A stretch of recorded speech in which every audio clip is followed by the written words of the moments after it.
remember the stress levels with working our ass off for 3 years on the startup which failed. Having this little money to try to make the dream come true. I had a real breakdown. 10 years go by and you look back and you're, oh wow, I remember we were making $500,000 a year, now we're making $1 billion. There is no shortcut. And I've seen nobody try because they just understand it's just too painful.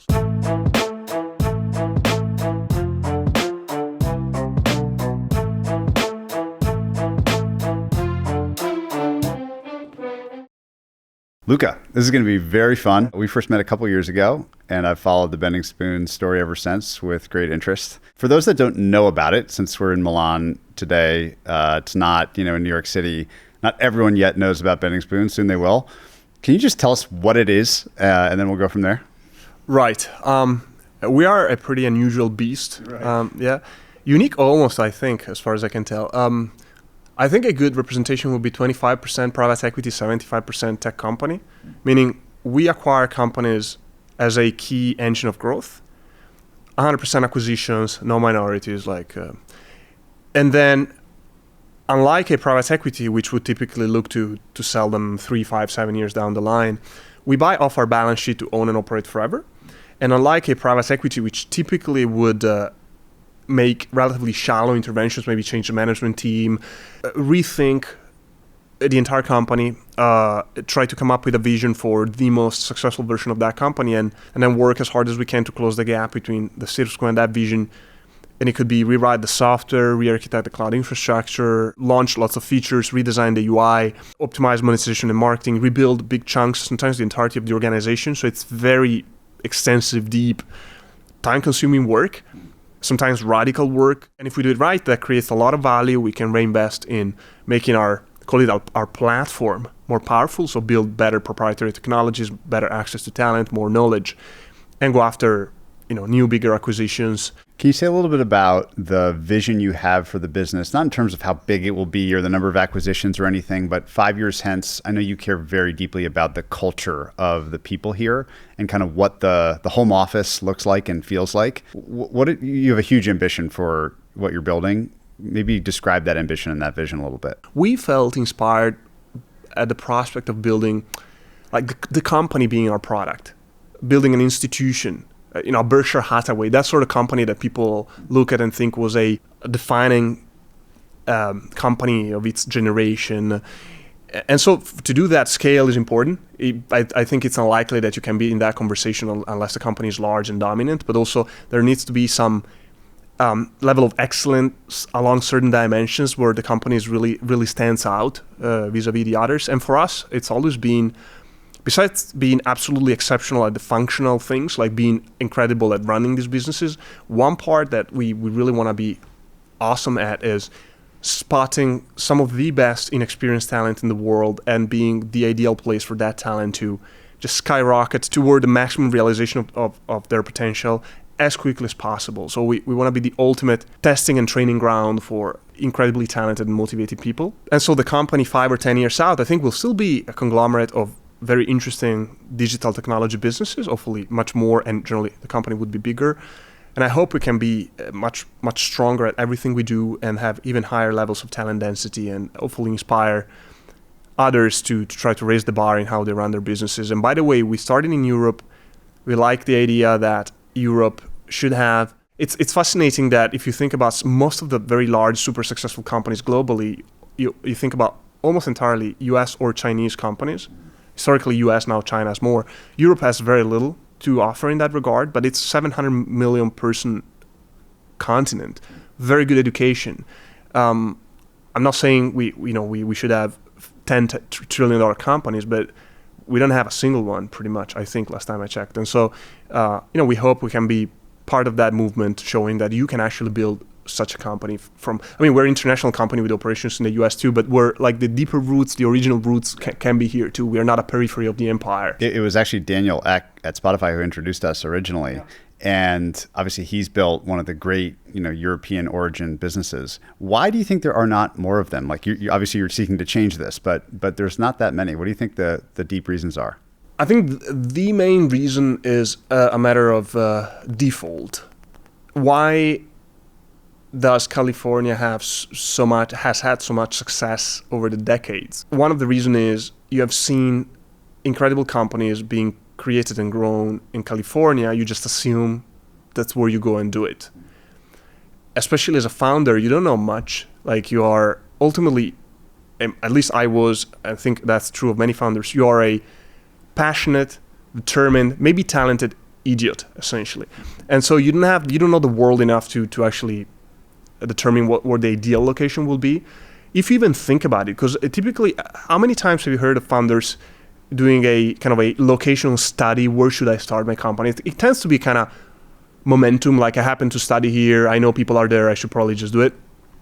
And so a lot of talented Europeans, many of the most talented Europeans who have an entrepreneurial streak, I think they just default to building in the US, which it's been fantastic for the US, of course, and but there is a gap, I think. And if we had more virtuous examples of people who have built incredible businesses, again, with a seed in Europe, I think more people would not default to that and think, oh, I could actually build such a business from France or Portugal or Italy. Was that a key part of the original vision, that you wanted it to be a beacon for European talent and to show the world that a company like this could exist here? And if so, yes. why? Why did you care so much? Why not just go to California? I mean, it's difficult when you talk about the sense of purpose, what inspires you. I think it's we can try to rationalize it, but there's something comes from the gut. We just felt that there was a mission there that was worth pursuing, and that turned on our drive, our passion. And ultimately we figured we love to build a business because we love learning, we love challenge. And I think the business arena is arguably the most competitive field in which you can test yourself, of any field, even more than sports, academia. So we liked it to start with. Whether we fail in Italy, Denmark, Canada, the US, nobody cares. But if we build something remarkable from a country that doesn't see as many successes, that means something extra. It can be an inspiration, like I just said. It can help local businesses aim a little bit higher, raise their standards. It can create competencies locally that can have a positive effect. And so we just chose to do it that way. We don't regret it. But yeah, there were very good arguments for us to maybe start in California, for sure. Like, that was a very reasonable point to make. You said this idea of test yourself.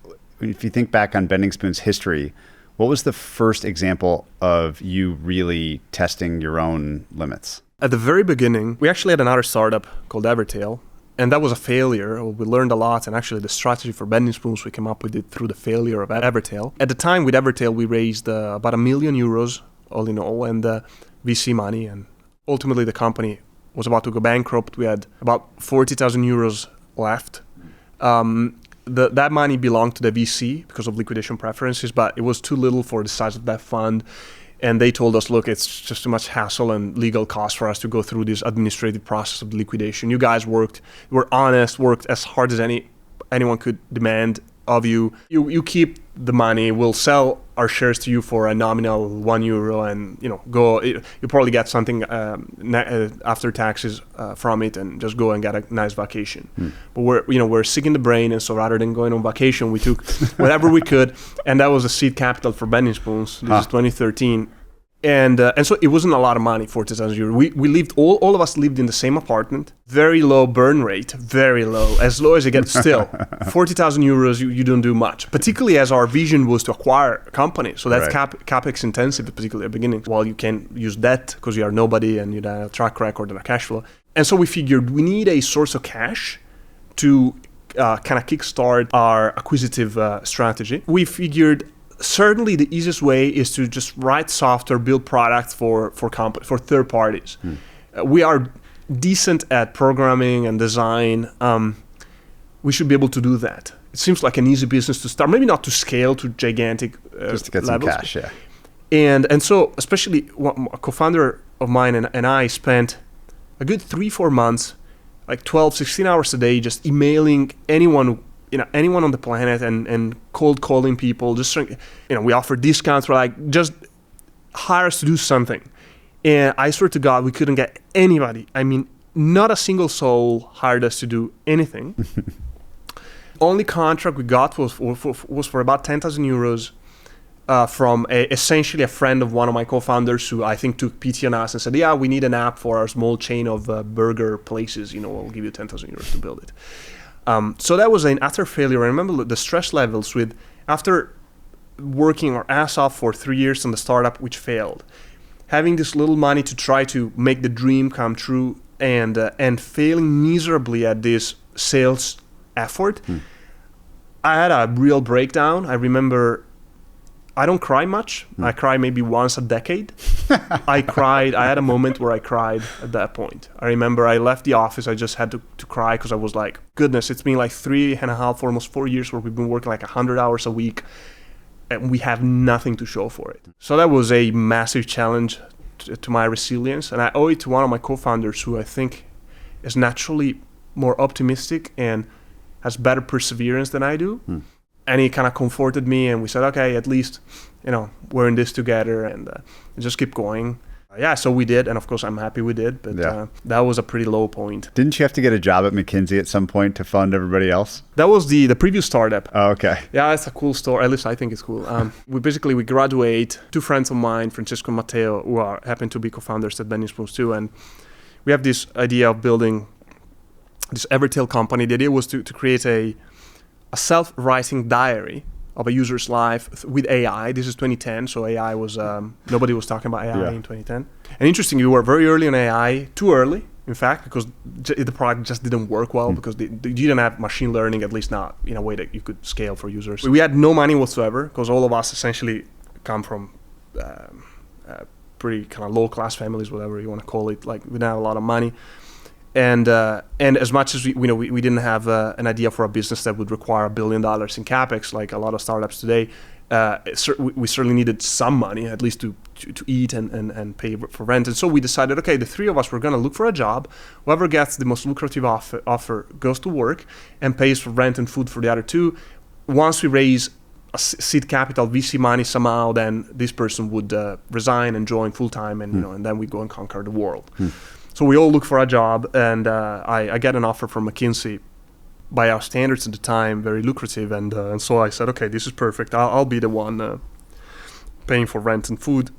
I was terrified that once I'm incapable of not being transparent, let alone lying. So I had to tell the partner at McKinsey that I would be working on the startup on the side. Yeah. I thought it was unwise in many ways because I was absolutely certain they would withdraw the offer, but I'm like, I just can't, it feels dishonest. And actually he was enthusiastic, and he encouraged me and said, absolutely, we'd love to have you. And, if and when the startup takes off, I wish you the best and thank you. So I was very grateful. I still have a very fond memory of McKinsey for that reason, like a lot of gratitude. And I worked there for about a year. Then we managed to raise initially €500,000, then another €500,000 later from a VC, and I completed my project and I resigned. Willingness to do anything to get going. I've never heard that before. One person funds the other two to be building, and then you join them on the weekends. There was no contract, nothing.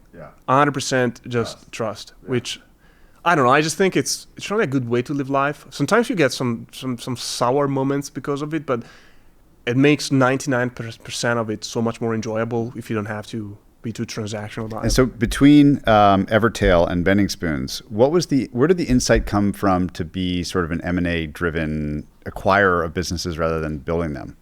Evertail was your startup by the book, meaning this idea that probably won't work, but if it works could be huge and very innovative, like nobody had attempted, as far as we could tell, anything like that before. And so we worked super hard on that project for about 3 years. And naturally, as you are a startupper or when you do something, I think you tend to network with people in a similar situation for a bunch of reasons. And so over time, we got to observe probably a couple dozen teams go through similar journeys as we did. And through that observation, we saw that, of course, most failed, which you would expect, and maybe 3 or 4 had levels of success. And we saw almost no correlation between the teams we considered more talented and more hardworking and those who came out on top. And so we concluded probably, it's not a huge sample, but probably to go from 0 to 1, luck plays a huge role. There are so many factors and variables that even if you're a genius and you work your ass off, you're still likely not to, the stars will probably not align for you anyway. Whereas at the same time, we also found that our skills at all the functional things like software engineering, AI at the time, for what it's worth, product design, product management, marketing, although they were still pretty crude 3 years later, they were, night and day relative to when we started. We were on a clear path to, I'd like to think, excellence. And so we thought being really good at the functional knowledge and skills necessary to run a digital business really well is probably a matter of, if assuming you are reasonably talented, a matter of perseverance, effort, discipline. So we know we can bet on that. We don't want to bet our entrepreneurial lives on getting lucky. So why don't we try to be excellent at the functional things and then buy businesses from people who either, maybe got lucky, or they're very good, but also the passions change between going from 0 to 1 to 1 to 2 to 10. Like, it's a different job. And so maybe there are very talented people who have gotten far. They're just a little bit fed up with it. It's not interested in running the next phase of it. We should be able to find situations where it's a great deal for both parties because of these factors. That turned out to be true. And now in hindsight, 12 years later, there is a lot more to it. There are structural advantages in integrating different businesses under the same roof. But at the time, we didn't have that insight, which today is probably more important than what I just described. But what we had identified was enough to drive some level of success for the first maybe 5 or 6 years. I'm going to come back to the beginning and the early acquisitions, but since you mentioned it now, describe what you've learned those advantages are that exist, in having I'll call it a home office that sits on top of a lot of different business units. I'll give you an obvious one and two not so obvious ones. The obvious one is, of course, you get to say you can negotiate with a vendor for cloud infrastructure, advertising partner, better scale. Yeah. So that adds probably a couple of percentage points in EBITDA margins. It's good. It's useful. It's not transformative, but it's or you can make an R&D investment in a general purpose technology that many businesses can then leverage, or although that investment would be prohibitively expensive, irrational to make for any one of those businesses individually, it's actually very appealing if you can deploy it across. The two more important ones are, or at least equally important, but I think more important ones are, one, we can move R&D and also marketing resources fluidly across businesses. So in my experience, the R&D opportunity when you run a business is quite fleeting. It changes quite rapidly over time. So maybe you're new in a certain field, or that field evolves and there is an opening to expand the feature set, upgrade your technology. In time, that's going to be table stakes. There's a window when to do that actually yields substantial returns. But hiring people, coaching people, training people, organizing people is very slow unless you really have two choices. Either you make it happen in a few months, but you're gonna do massive damage to your team, your culture, talent density is gonna be low. If you're gonna do it right, it's gonna take years. At the same time, as you go after an R&D opportunity, you build the features. Every business has a kind of a saturation point where there's nothing more, at least nothing more very substantial to build. But then you are stuck with a larger team, and of course it's costly, emotionally taxing for all involved to shrink that team. It's difficult. And so because of all these factors, in my estimation, most companies are years behind in terms of the optimal staffing. They're actually years behind what they should be. Could they control the people factor perfectly instantaneously? Some management teams are better than others, but it's really just an inherent inefficiency of a single product model. Yeah. But because we can pool at least part of our R&D resources, and we really work on hiring people who are super flexible, adaptable. There's a whole batch of things you need to do for this to be feasible. Yeah. We can move them very quickly and attack these opportunities and withdraw as the opportunities are not there any longer. This makes us super efficient, both on the offensive and on the defense. Another major advantage of our model is that, take Evernote. It's a very nice business, nice product, beloved product. Most people would consider the prospect of working at Evernote just average appealing. Like, it's probably a nice company, but it's also I'm not as excited as I would be thinking about OpenAI or, like the next big thing. So on average, a business like Evernote, no matter how charismatic, intelligent its leaders are, will attract somewhat average talent. There will be a Gaussian function and some people better than others, but Bending Spoons is a model that's very appealing to people. First of all, it's growing fast, so it feels like we're going places. Yeah. You have variety, so you know that you can test your skills and fine-tune and expand your skill set across a variety of challenges and businesses and technologies. It's more, and in a way, from the talent attraction perspective, much better than an Evernote standalone. And so, all else being equal, we can attract stronger talent. Layer on top of that the ability to make massive investments in all the processes, the knowledge, and the tools required to attract and predict talent. So we have a massive investment in AI applied to predict future performance based on CVs, cover letters, test results. It's a very expensive investment to make. It's difficult to justify for a company that maybe only hires 20 people a year, smaller. And we can build on top of that inherent advantage by doing even better on, like, basically we have access to better talent, plus we'll be better at selecting within that talent pool than most companies would. So that gives us a major talent edge that's just not attainable for companies. I'm sure, again, OpenAI probably has access to many of the best talents, but like 99% of companies cannot say that.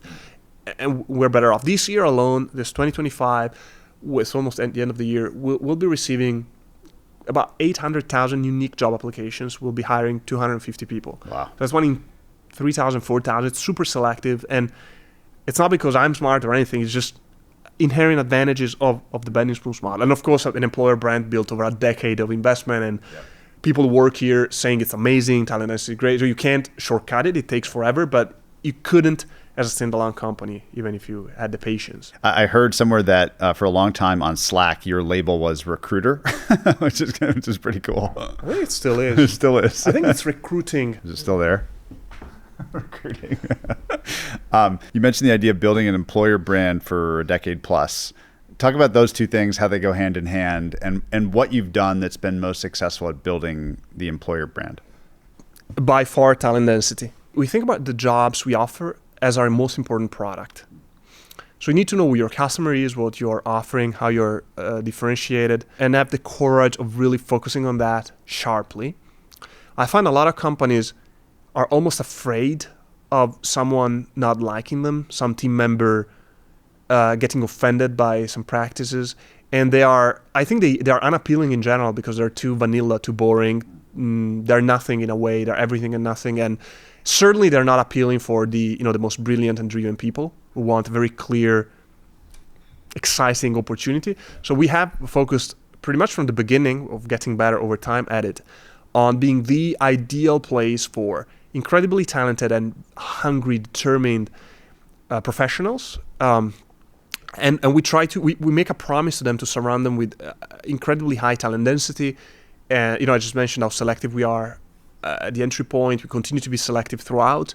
That certainly forces us to have difficult conversations, and there are moments of stress, but overall it's a clear net positive. And yes, it's a more intense, challenging workplace, but for people who want to be the most, the best version of themselves professionally as quickly as possible, it's almost a unique opportunity.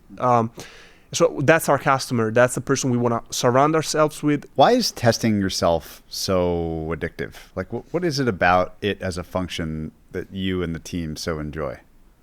It's difficult to tell. I suspect, though, it's a common trait of a lot of people who have achieved greatness in their vertical. I'm thinking, for some reason, tennis comes to mind. And when I look at Novak Djokovic, Rafa Nadal, I don't know them personally. They both strike me as people who are absolutely turned on by the idea of testing their limits and pushing against those limits. And I don't think they wanted to win for the sake of saying, I've won 23 Grand Slam tournaments. They love the idea that it was supposed to be impossible. And you know what? I'm gonna prove it's not. It's one of the ways some humans are wired. But the truth is, a good enough number of humans is wired that way. And those humans are those who tend to have breakthroughs, excel in their fields, whether it's academia, sports, or business. And so if you feel that way yourself, if you want to win and excel in an area like we want to do with our approach, that's the kind of person I think you want to surround yourself with. Have you learned anything surprising about yourself or about how the world works in all these years of testing yourself? One thing I've learned, it's cost me a lot of sanity and caused me some sleepless nights, is that consensus is overrated and even dangerous, at least when you're trying to achieve something. I'll be clear, I don't like the model of the bright, brilliant asshole or anything like that. I think you can not be a consensus seeker while being a perfectly respectful, nice human being. I think that's the model I would espouse. But in general, if you're striving to stand out in your field, if you're very concerned about aligning everybody around that particular vision approach, not causing anybody to dislike you, criticize you, I think you're absolutely doomed to fail. Unfortunately, I'm naturally wired to enjoy consensus. I quite struggle with friction and criticism by nature. And I think, at least personally, and certainly my capacity at the company, that slowed me down, caused me some pain that in hindsight was unwarranted and didn't bring any good to anybody. It's not I felt pain and others benefited as a consequence. And instead, when you have a clear idea, you believe that's the right approach, and of course you have listened to input with intellectual honesty, openness, so it's not a matter of pride, just a matter of intellectual conviction, then I think being able to just accept disagreement, pissing some people off, and just going very straight toward that goal is a superpower. At least he took, not perfect at that for sure, but I'm much better today than I was when I started. But at least the first 7 or 8 years, I think I was absolutely terrible at it. Thankfully, others on the team were better. And so as usual in a team, you complement each other. I think a lot of management teams are too worried about having a percentage, for example, of their team disagreeing with them, criticizing them. Instead, I think they should really try to, if they believe they've got the solution, the path ahead, I think they should be willing to, they should be uncompromising in that regard. So if we rewind time now to the early days where you've got this core insight that 0 to 1 is really hard and maybe somewhat random, you have this skill set that probably is really valuable in 1 to N, and you're going to go acquire businesses and apply the talent and skill set to make the products way better, bigger, faster, everything. What is the first couple years of that process like? Like, how are you looking for companies? How do you have enough money? I'm sure you must have started small. What were some of the first acquisitions? Like, talk us through the early lessons and early activity in the M&A markets. Oh yeah, I mean, in the beginning, again, we had those 40,000 euros. So we were trying to get, do some consulting, like I said, which never worked. I mean, basically brought no revenue, pretty much. We made the first acquisition, I think we closed it within the year, so pretty quickly. And we paid 10,000 for it. And I don't remember what it was called, but it was an iOS app to personalize your keyboard. Okay. Ultimately made 20,000 off it, like a very good return in a short period of time, but at a tiny scale. And then, that 20 went into a couple other acquisitions and maybe turned into 40. But again, similar nature, so small product, amateurishly built, certainly no, institutional investors, no investors of any sort, definitely no professional management teams, typically one person. A guy in an app. Yeah, exactly. In parallel, we also launched a handful of products from scratch, again, to try to learn things, because if you don't acquire almost anything because you've got no money, you're also not learning. So we were trying to learn, hopefully make some revenue. We had a couple of mild successes, like enough that it extended our runway. So many small things like that, and we kept adding and compounding. But slowly but steadily, 10K turns into 20K and 40 and 80, and we've been compounding at pretty fast rates. I mean, if you look at our per share revenue or EBITDA growth over the past 4 years, where we are at a decent scale, like I said, about 1.3 billion this year, it's still about 75% per year. We're still compounding pretty fast. 10 years go by and you look back and you're, oh, wow, I remember we were making $500,000 a year. Now we're making $1 billion. So in those early days, what were the key lessons that you were learning? Like, what did you start to realize were the right attributes of an app, a piece of software, a company that you might acquire? What were the things that you were after? It's always been the same things on a high level. And that would be, number one, so far we've always focused on digital technology. We haven't bought supermarket chains, nor do we plan to. Because you gotta be, I feel you wanna stay reasonably within your circle of competence. Ideally, here and there, you wanna take a step kind of half outside of it. You need to kind of keep pushing the boundaries because that will keep your TAM expanding as you expand within the TAM. But I don't think it would be wise, especially as long as the model is works well. It's efficient to take massive leaps outside of the circle of competence just because. So, digital technology, scale. Scale is relative, but because our approach is so hands-on, so time-consuming, I mentioned sometimes we radically rethink a business, or at least several components of it. We would do maybe 5 acquisitions a year, could be 1, could be 10 max, I mean, if it's really a stretch. And each, some more than others, will really go super deep and rethink the details. And the time investment and the effort does not scale linearly with revenue. So for us to do an acquisition that will bring in $500 million in revenue is not 5 times as time consuming as one that will bring 100 million. Now, maybe it's on average a little bit more time consuming because it tends to be more complicated, but nowhere near linearly. And so we want to do fewer acquisitions, but bigger. So first criterion is scale. And again, at the time, 10K looked like a big bet. Or do we feel like it's a Today, we're actually hoping to invest easily $1 billion plus, but conceptually the same thing. The second thing is we need to be able to predict the future performance of that business. Otherwise, there's no way we can make a confident investment. We've gotten very sophisticated in times with statistical models and lots of assumptions and probability distributions. But at the essence of it, we need to buy stuff where we know where it's going, at least with sufficient confidence. And the last one is we need to believe we can make meaningful, substantial improvements to that business. Not that it's a necessity, but it's difficult for us to imagine being able to make an offer that's super exciting for the seller and then being, okay, this is perfect, buy. Probably they wouldn't sell it to us for that price. These are the criteria, and they have remained the same, but the level of sophistication, our understanding of these criteria over time is, it's incomparable. Maybe we could talk about Evernote as a great case study because I used to use it all the time. It was my place of record for keeping my notes and book highlights and all these things. And people have heard of the brand, and it was a big acquisition for you. I'm curious what you think of as the milestone acquisitions in the history of Bending Spoons, but I'd love to dive into that one, especially just to hear an example of the whole story, soup to nuts, of how you found it, what you saw, what you did, how you thought about price, what your team did, what's happened since. I mentioned earlier at the beginning it was all what you would call asset deals, individual apps and whatnot, and then we had a period of maybe 3-4 years where we saw that very basic small scale model was going to saturate at some point in the not too distant future. We should do this at a bigger scale with structured companies with management teams and large teams of professionals and institutional investors. I think we lacked confidence to take the leap immediately, and so we started losing a bit of focus and looking at alternative strategies while taking tentative baby steps into that next level of the same thing, really, but just, I guess it's a bit like I played locally now. I want to do an international tennis tournament, to go back to the tennis metaphor. Will I be able to compete? And probably yes, if you're doing super well locally. Of course, you'll not be the best at that yet, but I think you can empathize with there being a little bit of hesitation and insecurity, right?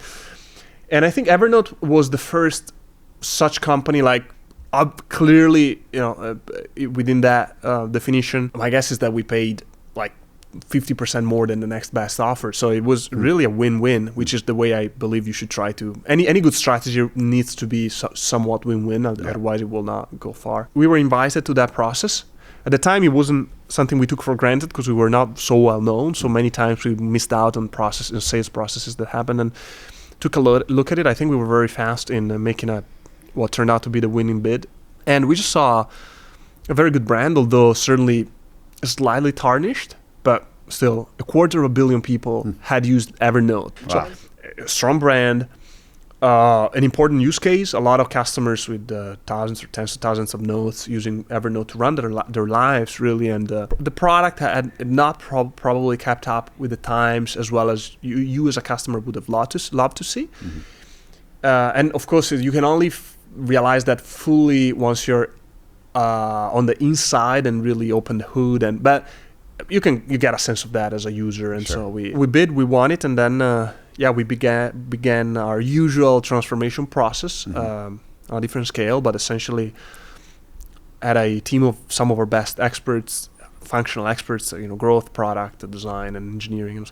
We met everybody. We spent a lot of time with everybody on the team and worked on projects and really got acquainted with the nitty-gritty details of the business, broadly speaking, and then developed a roadmap for how to make Evernote more successful, and got to work. And it's a completely different business today. I think in 2.5 years we have released by now probably about 250 significant product improvements. It's difficult to be 100% quantitative of product improvements because there's no perfect definition. But in my estimation, we have been improving and innovating probably 3 to 5 times faster than before. We've been able to do this with a smaller team, really working on keeping all the positions that were critical, getting rid of projects and initiatives that we thought were tangential and really not adding a lot of value, working on talent density, a culture of impact orientation and rationality, really trying to make sure that what we do moves the needle. And it's a million things that you bring in as a business with our platform. But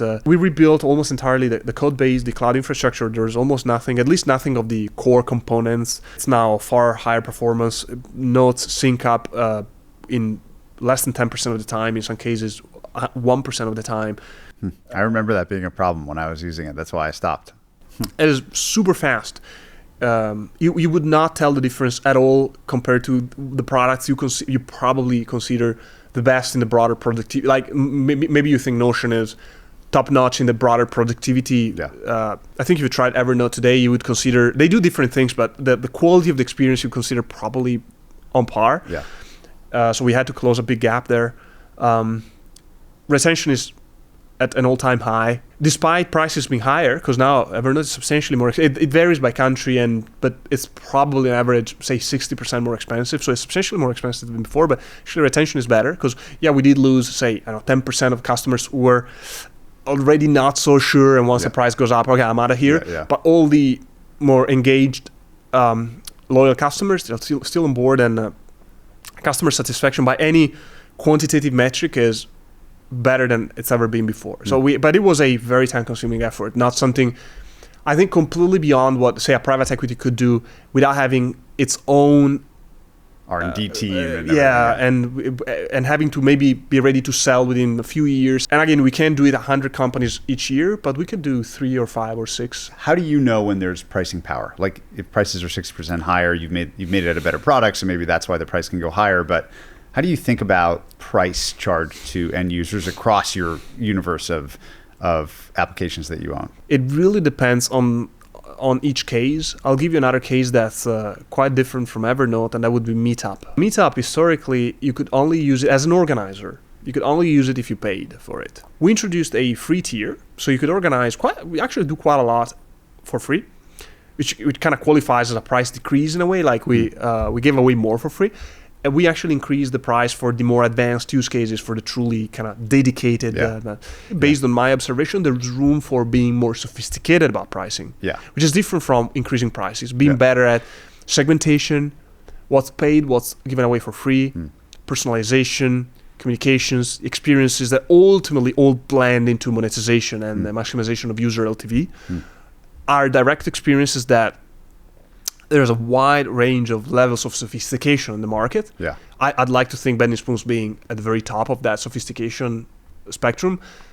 Whether that translates into higher prices or lower prices or same prices, I don't know. But it certainly translates into a very different overall approach to monetization. Just as a quick aside, why is it called Bending Spoons? So when we started, we knew that we weren't gonna be a one product company. We still wanted the name to connect to something for us. A lot of companies are named after the problem they're trying to solve, or not all of them, but or the problem they're trying to, or the product they're trying to deliver. And so we figured, okay, why don't we look for a name that somehow connects to some principles or values that we find inspiring. One of my co-founders, Matteo, is a big fan of The Matrix, the movie. Yeah, one of my I think favorites. he watched the movie the night before. I'm not sure, but anyway, he told us, why don't we call it Bending Spoons? I watched the movie, and there's this little bald guy who bends a spoon with his mind, and I think it's cool. And we initially we didn't like it. I still have a spreadsheet with the different names, and Bending Spoons, I think we gave it like 4 out of 5 stars. There were a couple others that got more stars. The one I remembered, in hindsight, I thank God we didn't pick it, Appeal, because we were doing only apps initially. Now we do all sorts of technology and software, and so app Appeal. I think it's awful for some reason. The Luca from 2013 thought it was brilliant, so it got 5 stars out of 5. But we picked Bending Spoons, and the reason why we liked it was it connected to 2 principles or values that they're still very dear to us. One is, call it the power of the mind. The idea of Bending Spoons somehow, at least to me, inspires this vision of a powerful mind that can do things that appear impossible. And we're big believers that the human brain has incredible potential if you work on it and at it and try to really give it the tools. And the second reason why we loved it was that even if you have that brain, it just intuitively feels like to get to the point where you can bend spoons, you've probably worked really hard at your craft. And we like the idea of almost anything in life that has value, you gotta work at it. I think it's true with a family, romantic relationships, your craft as a professional, your abilities as an athlete. I think almost anything that will really give you satisfaction requires work. And plus it was kind of a unique name. We hadn't heard of any company called Bending Spoons, and so we figured it's probably memorable. Let's go for it. I love it. I love that, and I love that movie. So now knowing the reference, it's great. Going back to the Evernote acquisition, you mentioned you paid 50% more than maybe the next highest bidder. How do you know the right price to pay? Like, how do you think about pricing assets as you buy bigger and bigger ones? We can talk about Vimeo, we can talk about AOL. These bites at the apple are going to get bigger and bigger. Price matters, of course. You have the ability to do a lot after buying it, so maybe that allows you to pay a higher price, but still, I'm sure you want to pay a good, fair, responsible price. How do you think about it? One is, how do you determine your function returns as a function of price paid? The second one is, how do we stay disciplined, so we will really not pay more than we believe is right based on our expected returns, opportunity cost, what else we could be doing with that capital and at what returns. So the first one is a matter of sophistication, and the second one is a matter of psychology, really, I think, discipline, patience. And the third one is, how well do we negotiate? So how efficient are we at positioning the ultimate price on that curve? Because the fastest but stupidest approach would be to immediately offer the very most you can pay, and the opposite of offering a ridiculously low price is probably equally stupid. So you want to find the right balance. Interestingly, actually, are much closer to the former. We believe it's better to have a reputation for someone who offers a very fair price immediately, but who's not going to be very willing to negotiate much. The first one, like, how do you determine that return as a function of price curve? You got to be very sophisticated at knowing what you're doing, having first-party data for benchmarking, asking the right questions, having good models. The output of the model is only as good as the assumptions you put in it, assuming at least the model is mathematically sound. And we certainly have very sophisticated cohorted models and whatnot, but main competitive advantage is in being able to run these businesses a lot better. I mean, it's we don't win because we're good at predictions. We win because we can run them better, so we can offer a good price. But it certainly helps. It's certainly marginally important to making good predictions. And so you want 12 years of experience running businesses from the trenches in the details, unlike a private equity, I think teaches you a lot more. So you understand why things went a certain way with a certain business. You're wiser when you set the assumptions for your next acquisition in a way that I think if you stay on the financial layer or I talk to management every week, you think you understand, I don't think you really do. There is a cost to pay. It takes time. But then on the bright side, you're basically smarter at then predicting the future when you find yourself in a similar situation again. So assumption setting is critical for us. We have many assumptions, each has a probability distribution, and we debate assumptions extensively without ever looking at what the model will spit out as a consequence. That's forbidden, because we think that if you see the P&L, basically the business plan, as you do it, there are all sorts of biases. Or no, it doesn't look good enough, and you're like, oh, maybe this is conservative. Let me push. So we do not look at the output, only at the inputs. We debate, analyze, dig for more data. Once we're happy that that's the best we can do, at this stage, we run a Monte Carlo simulation, and then we look at the distribution of IRR, MPV, and that's the truth. Nobody can say, well, but now that I see it, I think maybe we were a bit pessimistic with the assumptions. No, too late. I mean, this is now the truth. This is what will guide our negotiation. So that's phase one. And then you make an offer. As I said, we try to make an offer that's sometimes the maximum we're willing to pay or close to it, because we think although we could probably get a better deal in the moment if we started lower, then we don't want to establish a reputation for people you can push around and get more out of. We're more like the Warren Buffett model of I'll give you what I think is actually a very good offer. And I'm okay if I hear no, but don't think you can get 25% more out of me just asking. And then you got to be disciplined when they ask for more than you're willing to pay. You absolutely need to not have fallen in love with that particular business and say, okay, you know what, it's not to be. We'll move on to the next. What's your walkaway rate? Like for every AOL, Vimeo, Evernote that you buy, how many did you want to buy that you ultimately didn't? Oh, well, we need to define this, because we look at actually thousands of businesses each year. We don't make an offer to thousands of businesses. I'd say we probably make an offer to maybe twice as many as we buy. And you know what? We have never lost a bid before. There has never been a business we made an offer for and someone else got it. Those we didn't buy were ultimately the seller just chose not to sell to anybody. So that tells me our offers are typically super competitive.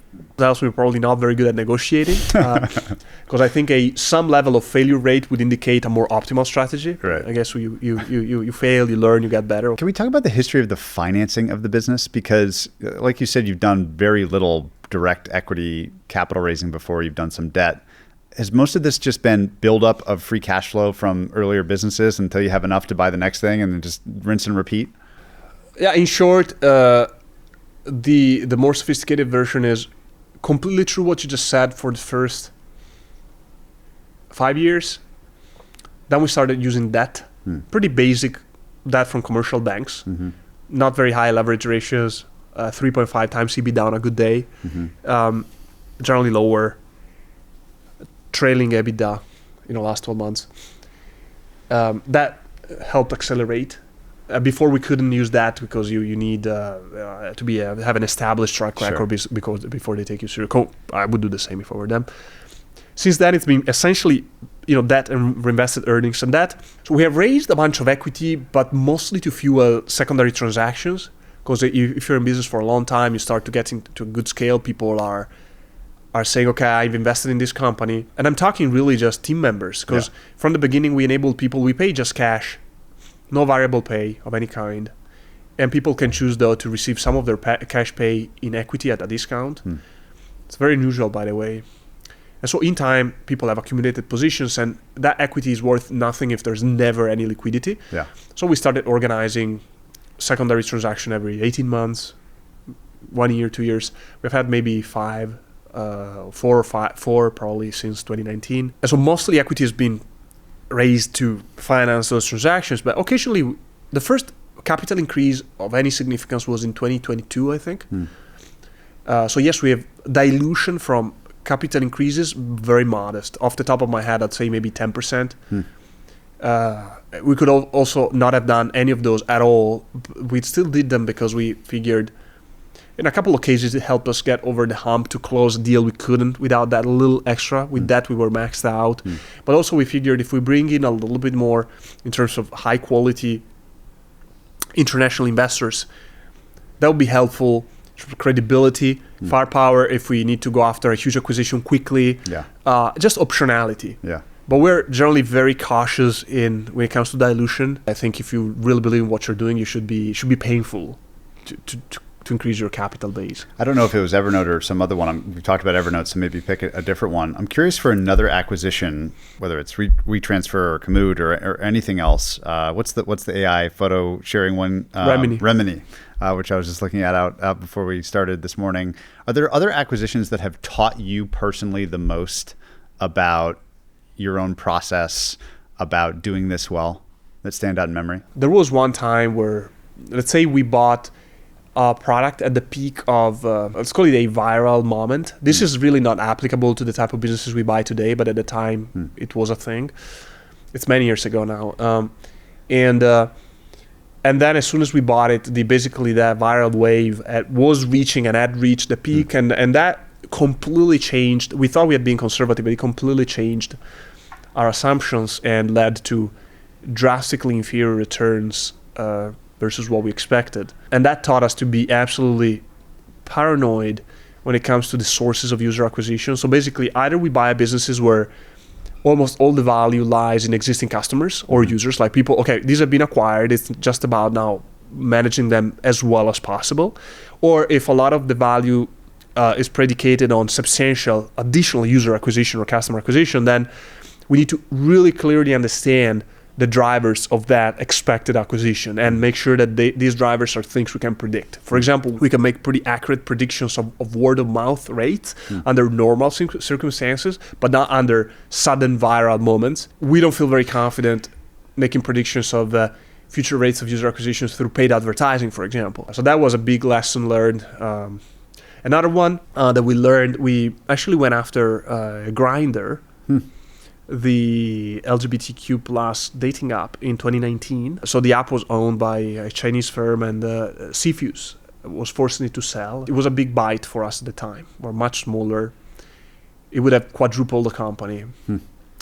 We didn't have an equally substantial track record as we do today. So we went above and beyond to raise the capital. Almost won the deal. Ultimately, we lost it because someone else offered a bit more, and we would have offered more still, but we just had capped out on available sources of funds. So that was a failure. We worked, like, it took us about 9 months of, it was my main thing and the main thing for several colleagues. At the time, we were also very, very small. We had an M&A team of one person. So it really paused our growth. Had we bought it, it would have been an incredible acceleration afterward, but it taught us to be very careful to put all our eggs in one basket. And so in hindsight, I think we could have still tried to get it, but maybe not obsess so much over it, considering how unlikely it was to make it happen, and try to place another few bets so that year, if you look at our growth, those couple of years, it's way lower than almost any other year, and that's the key reason. Like, we put all we had into making that one thing happen. It didn't happen. We hadn't done anything else. Well, I'd done some things, but nothing that would really move the needle. So I'd say we've gotten almost obsessive about seeing the world in terms of statistics. And with that model of the world, act accordingly. Can you talk about AOL a little bit? Obviously, that's a name that literally everyone will have heard of, and I'm fascinated to hear the story of you acquiring the business. So people know AOL as the way to connect to the internet back in the day, in the 90s, even the 80s, I think they started. Very, pioneers. At some point, AOL was what Google was in the 2000s, it was the hot new thing. So they had this, I guess, outside in, it seems like a failed merger, at Time Warner and whatnot. And then they had different homes. It's actually a very good business. It lost all the customers that they had to lose over the decades. And today it's an email inbox and a web portal with the aggregator of news and other content. It's a very good business with tens of millions of active users, very loyal users. Again, there's a lot of selection bias. People who want a Gmail have had decades to go for it. So people who really love that particular experience, they have lots of stuff there. Although the team has done a pretty good job, I think, at managing this business, there's a next level to be unlocked in terms of polishing the product, optimizing the offering, optimizing monetization. It's just a very good business that I think superficially people think, oh, it's probably legacy old, it's probably worth nothing. But actually, it's a wonderful business. And in fact, again, I don't want to name names, but a lot of our companies in the broader messaging or email industry or segment, and that if you just read the news, you would think are doing super well and they're much larger. But actually, if you had access to the user count, P&L, including in time, looking at trends, they are just not nearly as good. Like, it doesn't even begin to compare. AOL is actually, I believe, a top 5, the 5th most used email inbox in the Western world. Crazy. Which is, it's something. It's a pretty competitive category. Is it Gmail? No. If Google ever wants to divest it, we'll be happy to take a look. But it's a very good business that will be even better. I hope that's the intent, as we pour our hearts and souls into improving every facet of it. One of my mentors, who's done a lot of investing and building of software businesses over a long period of time, said that one of the ways that he made the most money or was the most successful would be that he would enter in product situations where there were 12 things going on and there should only be 3, that there was always just like too much stuff, too many features, too many products in the company. Have you found that to be true at all, that there's, especially with companies that are a bit older, that there's been this creep of stuff that gets added that's not necessary? Is that like a common element of your playbook, to take 12 down to 3? I don't know that it's necessarily common because not all companies do that, but we have seen it and it's quite true. I thought it was a contrarian view, but now that I know your friend thinks the same, maybe it's not as contrarian as I thought it was. But yes, I think people in general overestimate the value of R&D. Let me qualify. They think that generously pouring money into building stuff pays off. It's really not true at all. What we find is that there's a very small number of things that pay off handsomely, and most things are a waste of money. And while there's an element of you don't know before you do it, so for sure, a lot of it you do.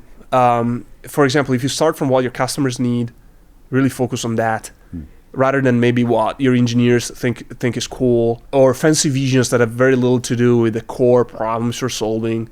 You're probably actually already taking big strides in the direction of greater efficiency. So, and by the way, it's not just about keeping costs more under control, but it's also doing the thing that matters better.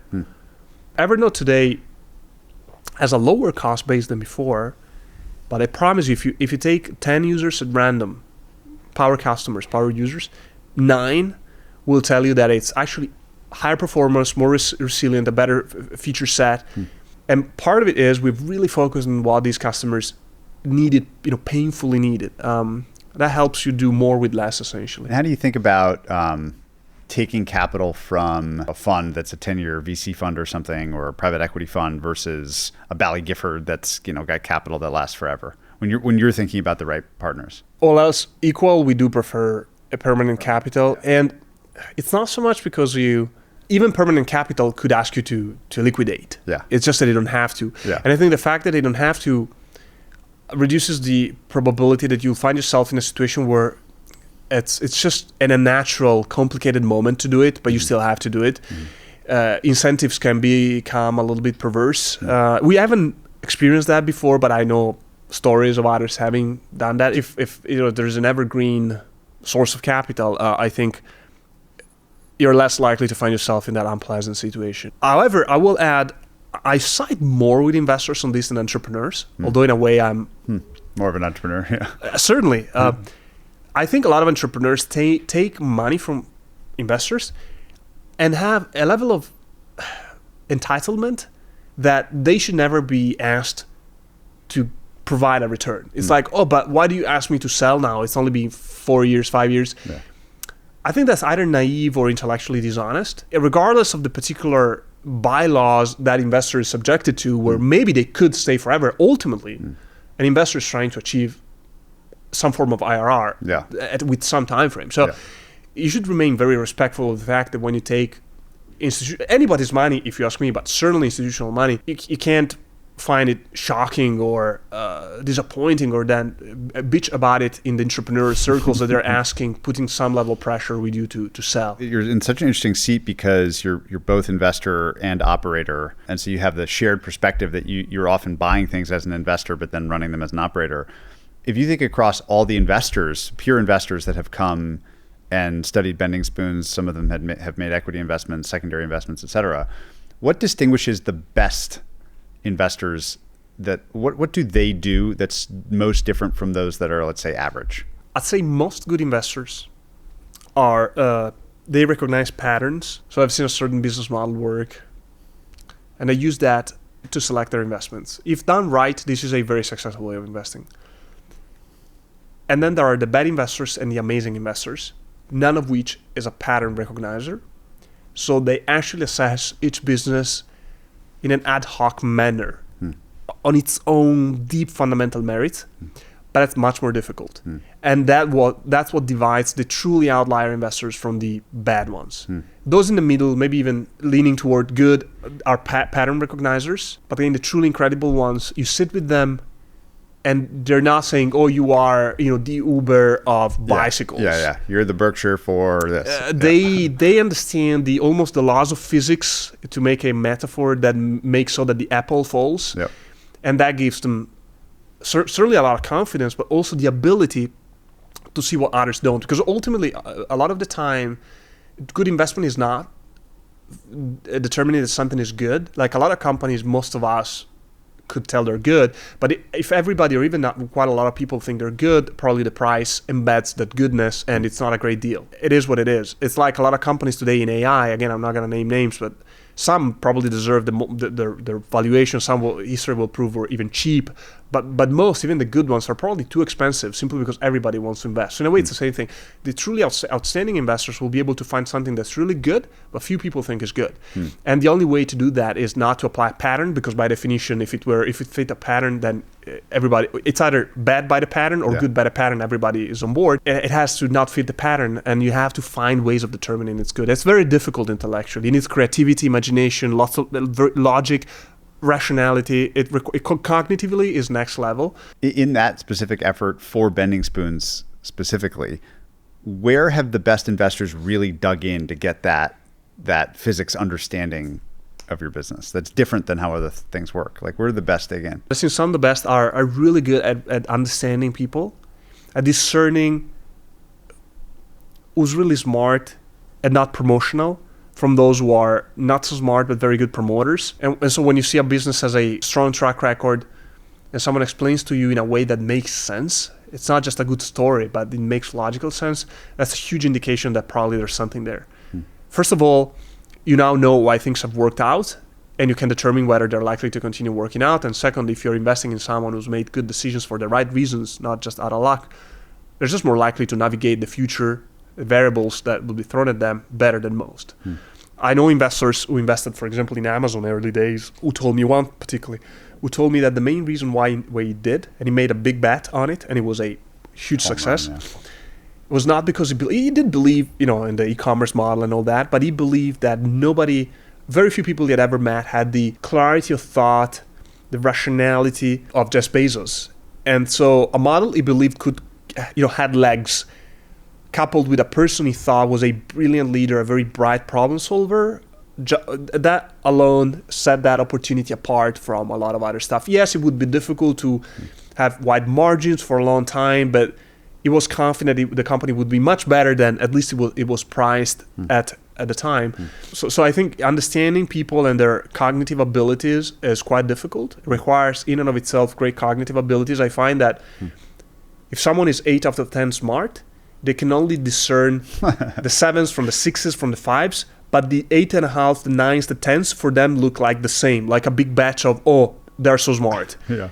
And so to be able to distinguish the 10s from the 9s and the 8s, you need to be probably close to a 10 yourself. And of course, experience and other elements too, which make it very difficult. They're not just brilliant from a point of view of logic and analysis, but also rationality. Trying to really ignore this person is really pleasant or charismatic. Yes, park it. What's really beneath that? It's difficult. I mean, we as humans evolution has made us animals of gut, of emotion, but emotion investing, they're not good friends, I think, or at least good investing. Another thing that you have to deal with in a unique way is this cocktail of incentives and motivation for different parts of the business. You have business units where a team is running an Evernote, for example. That's different than a Spooner that's in the home office that's being moved around and doing lots of different things. What have you learned about setting incentives for people to get the outcomes that you want in a fairly complex structure? I don't know if this will disappoint you, but we don't. Everybody is paid a fixed salary, no variable pay, no stock grants, nothing. They can choose to invest part of their cash pay at a discount, not a crazy, but a pretty generous discount at the top co level. And that's it. The way we maximize alignment of effort is by hiring people we believe are high integrity, that have great professional pride, and then just treating them with the utmost respect. And I think most people will try to do what's right and do what's right for the business along the lines of the mandate you gave them. So if you say ultimately you're optimizing for bending spoons, not Evernote, 9 out of 10 people, if you're hired well and the culture is right, will take it to heart and do that. In fact, I believe sometimes setting financial incentives, of course, if people do well, they're likely to get more responsibility, higher salary. It's not that. It's certainly there's that, but it's not as immediately tied to results next quarter or something very measurable. Through observation in time, if you're great at your job, you'll probably get more, do more. But I think that sometimes when you set typical incentive plans with KPIs and whatnot, first of all, it's very costly. It takes a lot of time. So for that to be ROI positive, it's not enough that it adds value. It needs to add more value than the cost that's implied. It's absolutely guaranteed to create at least some perverse incentives, because nobody can set perfect incentives. The world is too complicated. It changes too fast, for sure. So even if you're a genius, whatever you set as incentives will be imperfect. So there is an additional inefficiency that whatever extra efficiency needs to overcome before you're even into black territory as opposed to red territory. I think also those kind of incentives tend to hinder relationships.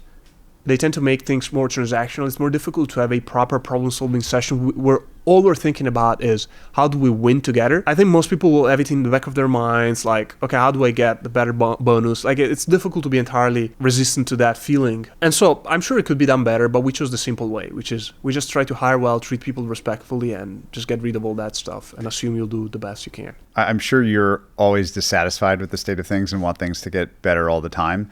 What about bending spoons today are you most dissatisfied with? Yeah, I'm that kind of person, by the way. I'm perennially unhappy, which I think sounds awful because in a way I feel guilt. I feel very fortunate. Yeah. It's just I feel very fortunate, and I'm perennially unhappy, which is a huge superpower and a curse at the same time. You could imagine. I mean, I'm not alone. I mean, many people in this world are like that. What is not good, or at least not as good as it could be? Well, one of the things that is critical for our growth is hiring and coaching.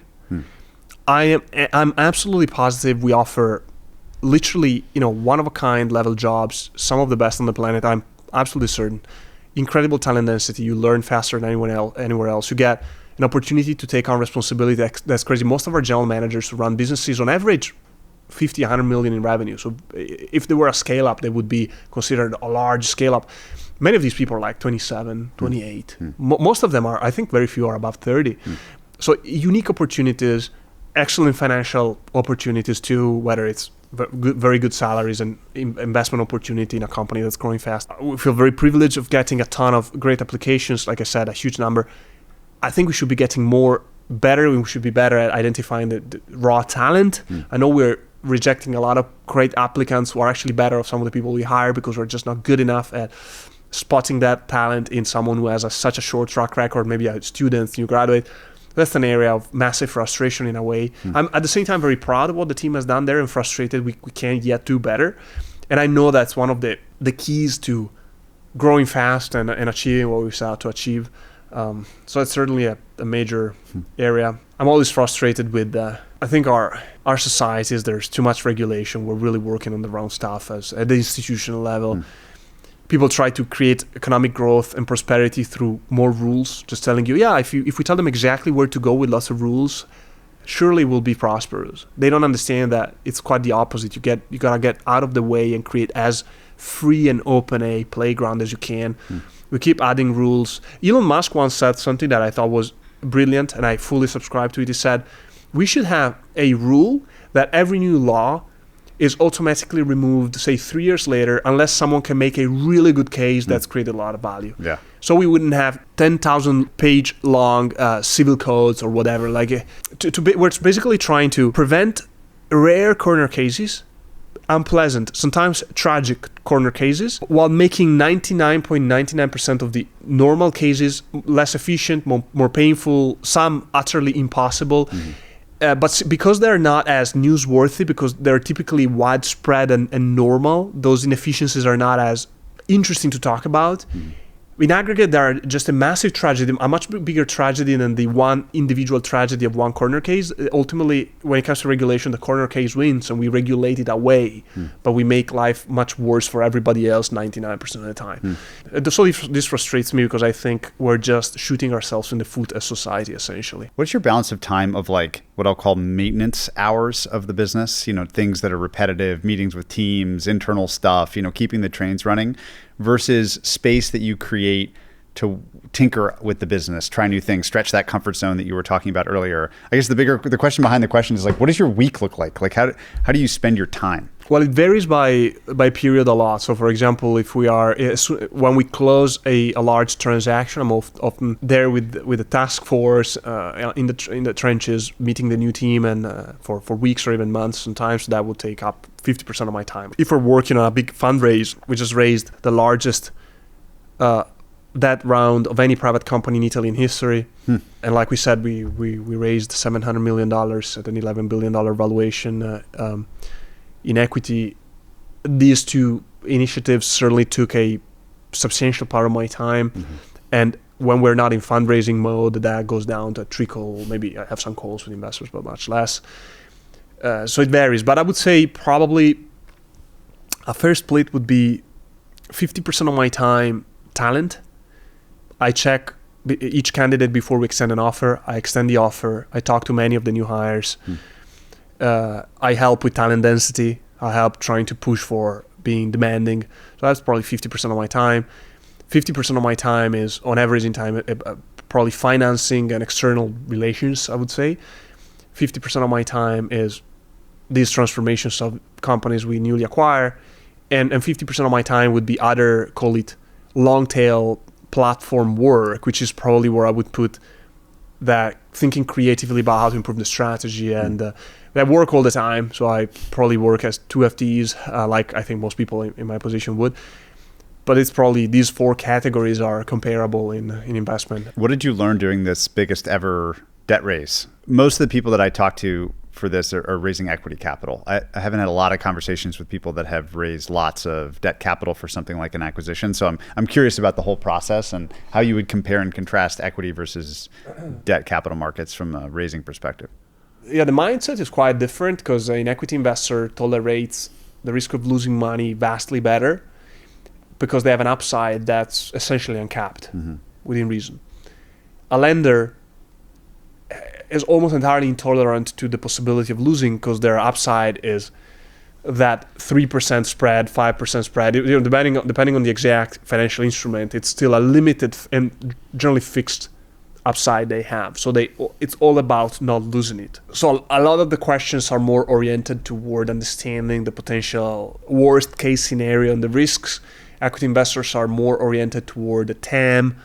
How big could this be? How quickly could we get there? The surprising part is a lot of banks, a lot of lenders are actually quite visionary. I heard people say, oh, they're probably more boring because they're actually no. A lot of them are brilliant and visionary. So they're quite curious about the model and where it could, how far it could go, and understand very quickly why it works. So I thoroughly enjoyed my conversations with lenders, at least as much as those with equity investors.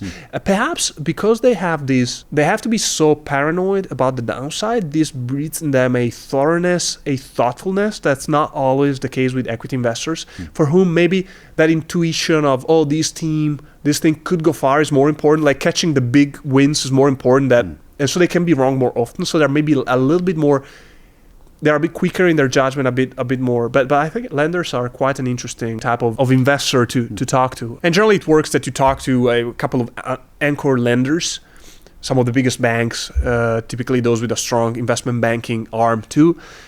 They help you figure out, not kind of shape the round. They commit some of the money immediately, so you know you've got some of it covered and you know where you're going. And then you start bringing under the tent more players with other important roles and then lesser roles, and at some point it's quote unquote just providing capital. And typically some of this capital is basically it's with that lender. It will be it will stay with you until maturity, 5 or 7 years down the line. Some of this capital you may want to syndicate. So the lender tells you, okay, I'll give you $1 billion, but we agree that in the short term we'll be going out to sell away essentially this $1 billion to many providers, each with 1, 10, 50 million each, and they'll hold it for 5 years or 7 years, but I'm just giving you a bridge to that moment. You need the money now, you're doing M&A, for example, and we don't have time to talk to 20 parties, plus it would certainly leak that you're buying that target. So I help you get there, but then we agree contractually that we'll be transferring that credit from me to these other lenders. So that phase is also interesting, and it's quite optimized because the debt markets are huge. It's gigantic and vastly more efficient probably than the actually much smaller, say, VC capital markets. And so the process of how you take that credit from the point of view of a lender and syndicate it out is super standardized by now. You can create a deck, you record a presentation, it's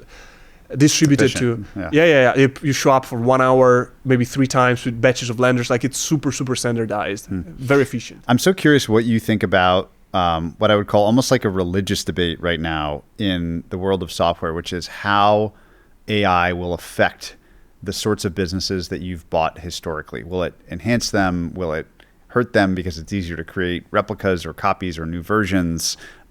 We talked about Remini earlier, which is an app that you bought before ChatGPT that I'm sure has benefited tremendously from the advent of AI. How does this new tidal wave of technology impact your old businesses, how you think about new businesses, just your take on it in general? Yeah, it's a complex discussion, and I think you're asking maybe a time frame of 5 years, because AI changes the very fabric of our society 50 years out or something, like a long time frame, in ways that are both exciting and scary.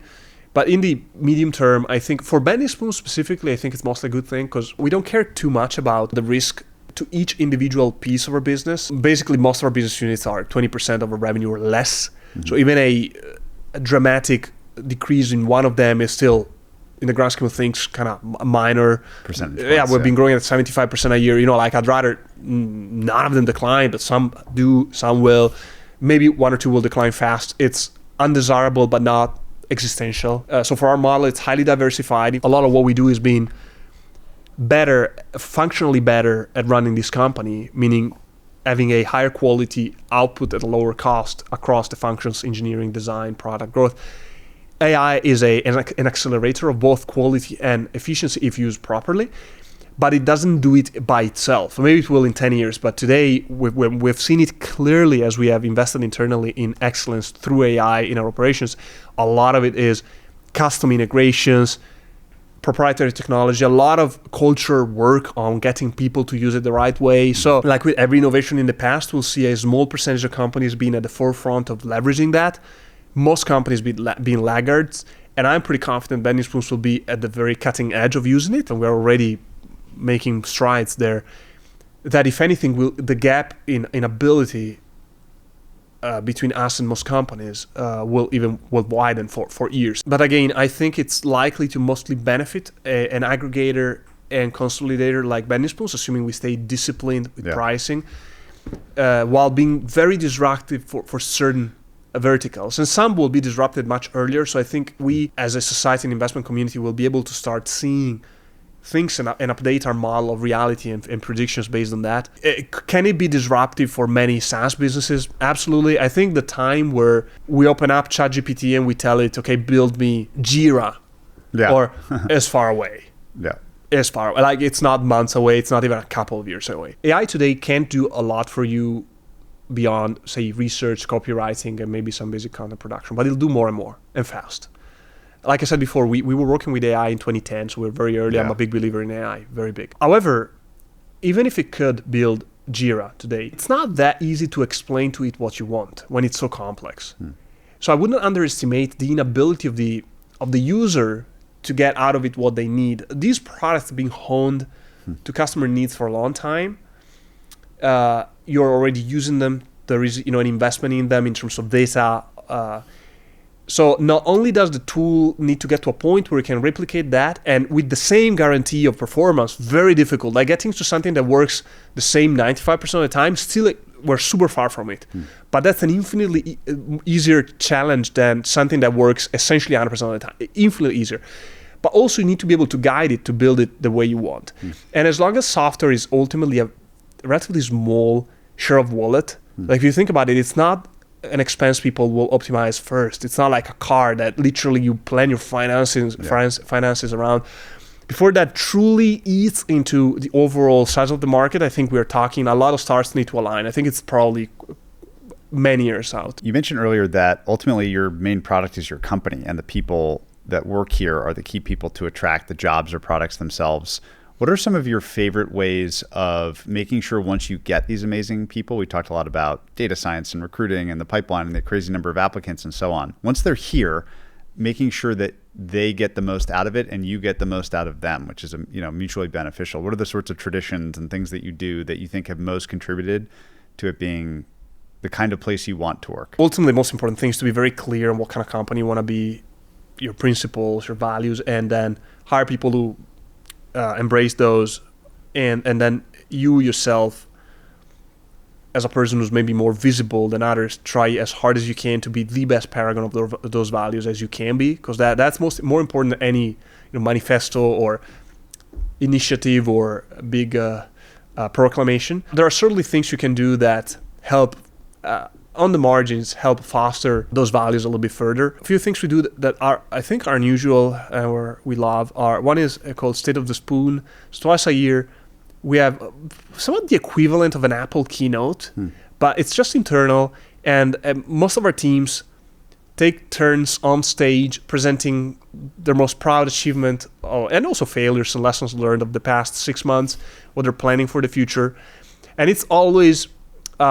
there is an element of comedy and self-deprecation, which makes it, I think, quite entertaining. You laugh a lot. It's like 3-4 hours, and at the end of it, I've like my jaw is painful because I've laughed too much. It's just fun. We organize all sorts of kind of almost cabaret things, and it's a great tradition, and it just helps us, be proud of the things we do well, remember not to take ourselves too seriously. We're not saving lives. You meet and learn about colleagues you maybe hadn't necessarily been close to before. Another one we do is a yearly retreat where we bring everybody to a remote, exciting, typically exotic destination for 7, 8, 9 days on the company's time and dime.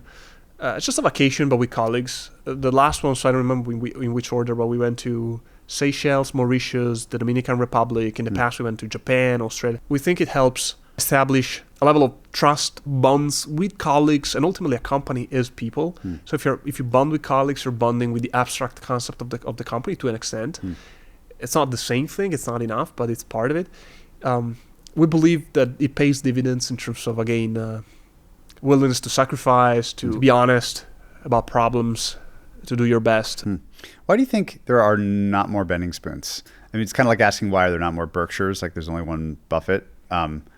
But why do you think there haven't been more people that have taken advantage of this ecosystem, this huge TAM of companies that are more mature now, that you can acquire, that have installed user bases and lower growth? There's always a first.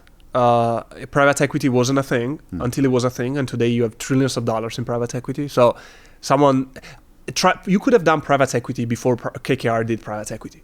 Nothing prevented you from doing private equity in the 1930s. But to my knowledge, nobody was doing private equity. Right. So at some point, someone comes up with an idea. It makes sense. It's efficient. It works. Others flock to compete. Sometimes that ruins the opportunity. Regardless, you have a market. This may be the case. We'll see. I think we have far superior competitive advantages than a private equity, because essentially a private equity, every acquisition is almost we start afresh in a way. In our case, we do well because of the platform and the structure, and so it would take many years for someone to build the employer brand, the talent pool, the culture, the technologies to get to really compete. So I'm actually not at all, which is also one of the reasons why you see me being pretty transparent about some of the principles, because I think I thought about it and I figured if I started over, knowing all I do, which I knew someone else typically wouldn't at all, also because what I say here, it's the tip of the iceberg, but then from there to actual day-to-day make it work. But even if I started over with all I know, and even if someone said, oh, I trust you'll do super well, here's $1 billion, to get to where we are now, say 12 years after the foundation of Bending Spoons, it would take me maybe not 12 years, but easily 7 or 8. Like it's a huge slog. You hire 2 people, you spend a year coaching them, and then you hire 4 and they coach them and you help you. And you build the technology slowly. It takes time to write software and polish it. But presumably more will try. I would say that's to be expected. And it's being painful. Again, private equity is very difficult. But if you're bright, you understand business, finding someone who will give you, not $100 billion. That's the best of the best over decades. But enough that you can have a business and it's worth trying is not that difficult. There are so many private equity firms. Ultimately, you just need to do well enough that you don't look bad, like you're around average, and many will die, but some, even statistically, will do well enough. So it's easy. The barriers to entry are low. And so you have a proliferation of wannabes. Some will prove to be great. Some will be great out of luck. And so, again, you have more competition. But trying to build a Bending Spoons is, if you understand what you're doing, which is a prerequisite to even have a chance, it's dauntingly painful. I mean, again, many years from the ground up, cultivating the little garden. There is no shortcut to it. So I think it's just not a model that when people see it, a lot of people have known about it for years as I've talked to investors, and I've seen nobody try because they just understand it's just too painful. I have loved doing this with you. It's so fun to hear you be so transparent about what you've done to build this thing. It's such a unique business in a unique place. It's fun to do it here with you here in Milan. When I do these interviews, I ask everyone the same traditional closing question. What is the kindest thing that anyone's ever done for you? So when I was a little kid, I was almost pathologically shy to the point that I was, let's say, diagnosed with autism. I think the diagnosis was not necessarily particularly scientific, but that's to say I was so introverted and shy. I spent years in elementary school talking to nobody pretty much. So I go to middle school in Italy. We have middle school between the age of 10 and 13, I think. And it's the first school year goes by and I've talked to essentially nobody in my class, literally. And we're late in the year, I think it's probably May, and we're on a school trip in the hills, just taking a stroll with our teacher and probably seeing some ruins or some Roman thing. It's a pretty common thing to do in Italy, plenty of ruins. And all of a sudden, two classmates of mine come over, just hug me, and they just start talking. And they were the two outgoing, popular guys in the class. They just talked to me, and on the bus, they just dragged me with them in the back, and we start singing. And I'm terrified and happy at the same time, because I did want to socialize. I just absolutely, I didn't know how. And they keep investing in this relationship for a long time. And again, we're 10 or 11, so little kids.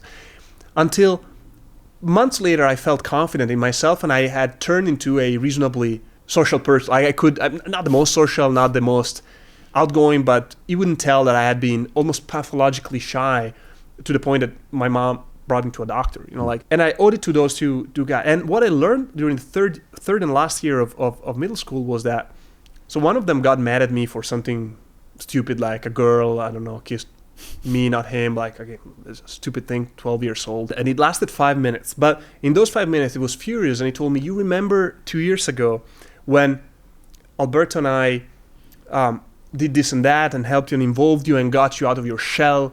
Well, we didn't do it because we thought you were cool, but because this teacher told us that you needed help.